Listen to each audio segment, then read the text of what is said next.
Aneka keanehan kerap terjadi di tikungan jalan yang cukup angker ini.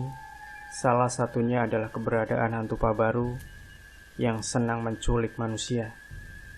Nama Singalangkaryang mungkin tak akan asing lagi bagi orang yang pernah melintasi jalan protokol yang menghubungkan Padang Bukit Tinggi atau Padang Batu Sangkar di daerah Sumatera Barat. Ketajaman tikungan dan ketinggian tanjakan menjadi fenomena bagi sopir-sopir truk dan bus yang melintasi jalan ini. Tapi bukan hanya tajamnya tikungan dan tanjakan saja yang berkesan bagi orang-orang yang pernah melewatinya.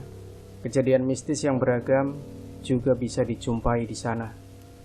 Bermacam cerita tentang angkernya lokasi ini seakan tak pernah ada hentinya, terutama dituturkan oleh sopir-sopir.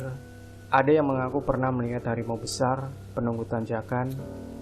Ada juga yang mengaku pernah melihat makhluk yang besar yang dipenuhi bulu hitam menyeberang jalan.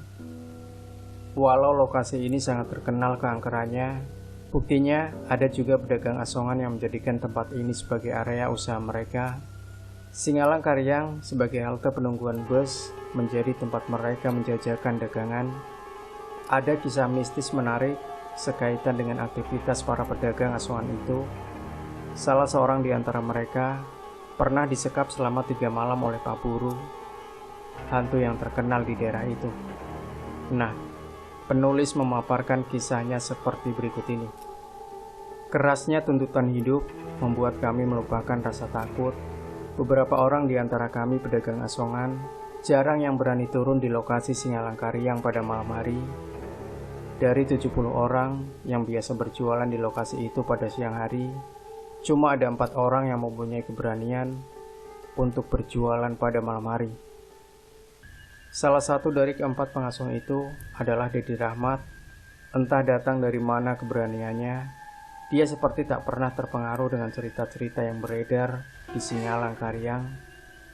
Dedi Rahmat sepulang berjualan sering bekerja sebagai banpol, semacam polisi cepek di tanjakan Singalangkaryang. Memang tanpa bantuan dari banpol, truk-truk yang bermuatan berat sedikit ragu untuk menaiki tanjakan. Dari sejumlah banpol itu, hanya Dedi Rahmat yang berani bekerja sampai larut malam.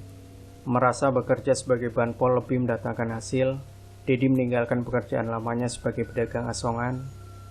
Setiap malam dia menjadi polisi cepek di area tanjakan angker itu. Karena keberaniannya itu, para pedagang asongan yang berjualan malam hari menjadi bertambah banyak. Memang Dedi terkenal sangat pemberani. Ia mengaku telah banyak melihat wujud penghuni Singalangkaryang. Misalnya saja, dia pernah melihat bola api yang melintasi jalur itu. Bahkan dia juga pernah didatangi makhluk tinggi besar yang menyerupai gorila. Pernah pula melihat 3 orang bocah telanjang yang sedang bermain-main di tepi jalan. Berkat keberanian yang dimilikinya, Dedi tak pernah lari dan berniat untuk menghentikan pekerjaannya sebagai banpol. Jumat sore, waktu itu hujan turun sangat lebat. Bus yang melintasi Singalangkaryang tiba-tiba terperosok di tepi jalan. Banyak penumpang mengalami luka-luka dan 3 orang meninggal dunia. Sedangkan sopir bus dapat selamat tanpa sedikit pun luka. Sopir itu mengatakan kecelakaan itu terjadi disebabkan oleh keterkejutannya ketika melihat bayangan hitam melintas di jalan, hingga secara refleks kakinya menginjak rem dan setir dibantingkan ke kiri, sehingga membentur tembok pengaman. Singalangkaryang semakin seram akibat kejadian itu. Dan sehari setelah kejadian, 2 orang pemuda yang melintasi jalan itu dengan menggunakan kendaraan Kijang Super pingsan di atas tanjakan. Ketika mereka siuman, mereka menceritakan kalau mereka baru saja menabrak 2 orang anak kecil yang melintas di jalan itu. Mendengar laporan kejadian orang-orang yang pernah melihat sesuatu di sana sangat membuat pedagang asongan takut. Malam minggu waktu itu, aku turun di Singalangkaryang, kira-kira pukul 22 waktu Indonesia Barat. Kendaraan masih ramai, maklum malam minggu. Aku duduk di tembok jalan sambil melihat ramainya jalan, tapi entah apa yang membuatku sangat ingin berjalan mendekati batu cadas di depan tempatku duduk. Dan saat itu aku melihat seorang berpakaian serba hitam, membawa 2 ekor anjing. Aku mendekatinya, tapi dia menjauhi diriku. Ketika aku berhenti mendekatinya, dia pun berhenti seakan memberiku waktu untuk terus mendekati. Aku pun berjalan kembali untuk mendekatinya, dia pun berjalan kembali untuk menjauhiku, begitu seterusnya.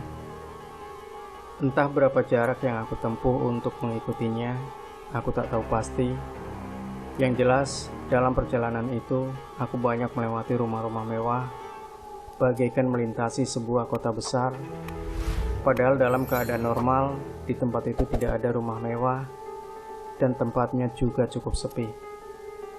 Sesampai di sebuah rumah yang rupanya rumah milik orang yang kuikuti, kulihat orang itu memasukkan anjing-anjingnya ke kandang. Anehnya, dia juga membawa aku masuk ke rumahnya. Walau kami seperti sudah saling mengerti, namun tak ada percakapan yang terjadi antara aku dengannya. Ketika aku masuk ke rumah itu, aku disuguhi minuman dan makanan. Bahkan kemudian aku diajak bertamu ke rumah-rumah mewah yang dia katakan sebagai tetangganya. Setelah berkeliling, aku kemudian dipersilakan tidur di salah satu kamar. Entah berapa lama aku tertidur. Ketika aku terbangun, aku sudah berada di pangkuan Pak Tua yang menyelamatkan aku.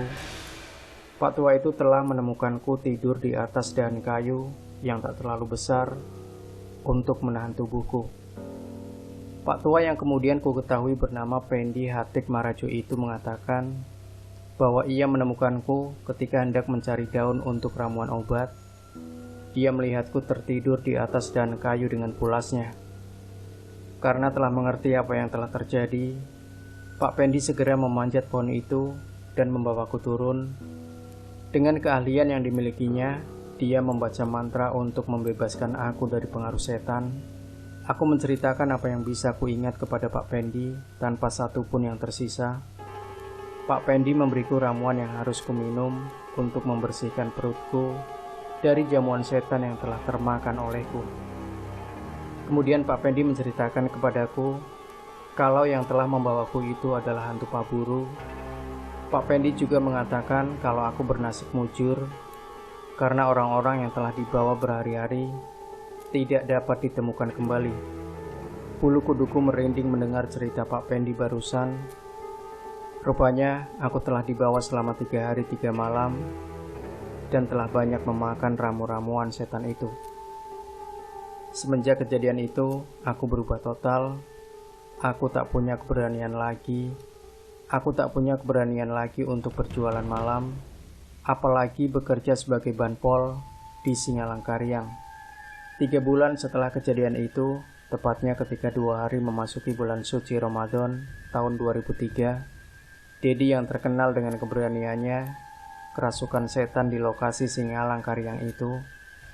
Dedi yang semula sangat pendiam berubah 90 derajat. Dia sangat suka bercerita, tapi ceritanya suka ngawur. Dedi dirawat di rumah sakit, tapi setelah tak ada perubahan, Dedi dibawa pulang ke rumahnya dan didatangkan orang pintar untuk mengobatinya. Namun tak satupun orang pintar yang dapat menyembuhkannya. Menurut orang-orang pintar yang pernah merawatnya, Dedi dirasuki oleh penunggu Singalangkaryang. Memang suara Dedi sering berubah-ubah ketika berbicara, tapi aku menjadi bertanya sendiri dalam hatiku, apa benar tubuh manusia bisa dirasuki makhluk lain, lebih dari satu makhluk? Kian hari Dedi kian lupa dengan jati dirinya. Dia sering menyebutkan perkataan yang aneh-aneh. Kadang dia berbahasa Inggris dan kadang bahasa Jawa. Ketika ditinggal sendirian di rumah, ketika semua orang pergi mengikuti salat sunnah Idul Fitri, Dedi berlari keluar rumah sambil membawa sejerigen minyak tanah dan sebungkus korek api. Ia memandikan diri dengan minyak tanah ke sekujur tubuhnya dan menyalakan korek api untuk membakar tubuhnya.